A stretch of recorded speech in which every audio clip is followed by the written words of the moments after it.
Hello and welcome to the Hypertrophy Odyssey chapter 326. Yes, it is the first day of the week, aka the Kamehameha workout. I am feeling very good right now. Very excited for this workout. But anyways, to the main subject matter for today. My testosterone levels.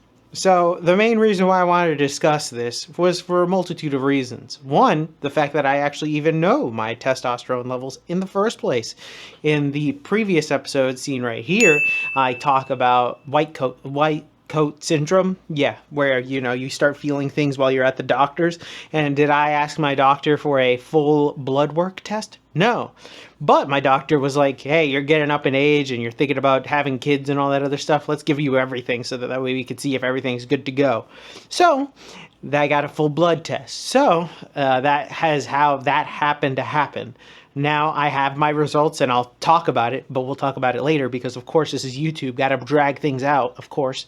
But I wanted to talk mostly about, one, the number, and then two, about the idea of people putting so much stock into this number that in theory, if you are natural, it doesn't necessarily matter because you're going to grow muscle regardless of where you're at on the scale. Obviously, you don't want to be lower to the point where you're hypergonadal, but also at the same time, you're most likely not. We're talking about a 0.000000001% of people that are actually like that. And even then, they could realistically get out of it if they do some lifestyle changes. So we're going to talk about that. Manipulation of the test levels and all that other stuff. Because I feel like some of it's crock, some of it's legitimate. There's a lot of different ways to look at it. But realistically, there's no real reason to do anything exogenous and or extraneous from the outside in. Because that seems kind of stupid and retarded. But I've already talked about that probably in an episode like right here. So that's how I feel about that. But anyways, with that being said, I will see you at Mother Base. All right, so I started this day off with dips, which were pretty good. But anyways, to the main subject matter for today, my testosterone levels. So it's funny how things work out. Mainly while I was doing my last workout from this episode, I had gotten the email that I had my results ready for my testosterone levels. I did not expect to have had those done, honestly, but it kind of makes sense. It was just kind of funny with everything that's happening with this channel. So I thought I'd talk about it now. So the first thing that I will say is my free test value is 92.7, which is right in the middle-ish, a little bit on the higher end. Looking at the normal to higher end values, it is 35 is the low end, very low, and then 155 is the high end. So 92, a little bit better than normal. That's pretty nice. That's good. And then testosterone total, my value is 639, which is very nice with the range being 250 to 1,100, which is interesting because that's the normal value. It's very interesting. I'm out in the slightly higher end, which is nice. It's nice. Now, am I worried about this number? No, not really. I don't think I'd ever really do this again unless I need to, or some reason or another it comes up. But I am okay with not getting it again and just living with this number. Now, would I ever take any natural testosterone boosters? Probably not, because most of them are probably just garbage, but that's kind of a different episode for a different day. I think mostly any of the stuff that happens when it comes to free test and all this other stuff is all just dependent on food, sleep, and stress, really. Those are the big three, really, if you want to just keep them up. I don't think I am a marker for all good health, because I think I can do a lot of things better than I do currently. But at the same time, this is pretty good and a nice reassurance that, hey, you're pretty decent for what's happening. And it's kind of nice to know that. Now, I think that putting too much stock in this number is probably more of an issue than anything. I, thankfully, don't really necessarily care. Now that I know this, it's nice. But that's it. It's over. I don't have to worry about it. I think that for some people, knowing this number would probably drive them insane and or crazy, because then they would want to get it higher and higher and higher, but to the point where they start, doing steroids or something like that, which is kind of stupid, but I've already made a video about that. But in this case, I think it's interesting to just at least know what it is, but it does nothing else for me. It's nice, but that's it. I am also glad to know I'm not hypergonadal. If anything, that is something that was very nice.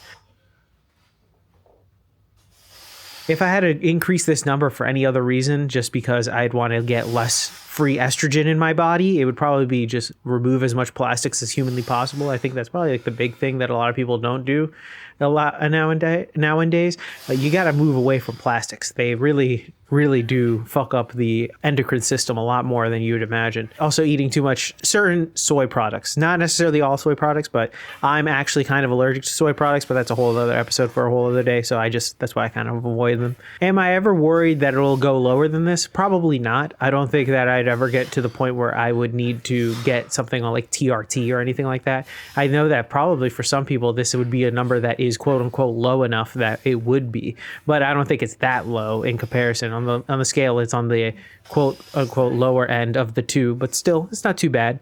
I think that a lot of people go into these tests, particularly the testosterone tests, especially if they aren't growing bigger or anything like that. They will go in hoping that it's a lower number, in the sense that will be the reason why they aren't gaining as much muscle as they could, and then they can either hop on TRT or just blame that for their shitty training or whatever else is happening with them, which is always an interesting thing. It's like as if they take the test in order to cope with what is happening in reality, but in reality it's probably something else. So really, it's just a number, and it's nice to know, but could be worse.